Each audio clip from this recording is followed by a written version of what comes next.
In today's video, I'm going to show you how to add charts in Glide. If you find this helpful, be sure to like and subscribe, and let's get right into it. First, open your web browser and go to the Glide website. Once there, click on the Login button. You'll then need to open the specific app that you want to edit. On the left-hand sidebar, navigate to the screen within your app where you'd like to display your new chart. This is where the chart will be visible to your users. Now, click on the Add Component button.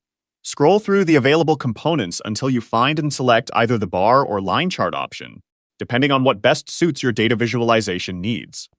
With the chart component added to your screen, you'll see a right-hand sidebar where you can configure all its settings.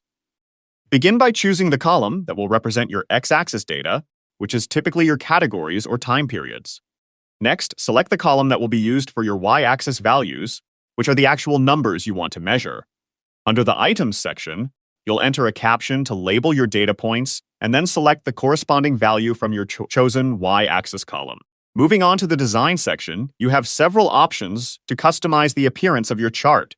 You can choose whether to show X and Y labels for clarity, decide if you want to display grid lines to help with reading values, and select whether to show the legend to explain what each data series represents. It's crucial at this stage to ensure your data is clean and properly formatted in your Glide data editor. Double-check that all your content is accurate and make any necessary adjustments to your data or chart settings before proceeding. Once you're happy with how your chart looks and functions, click the Publish button, located in the top right corner of your screen, to make your changes live. Thanks for watching. If you found this Glide tutorial helpful, please like, subscribe, and turn on notifications for more step-by-step app building guides. See you in the next video.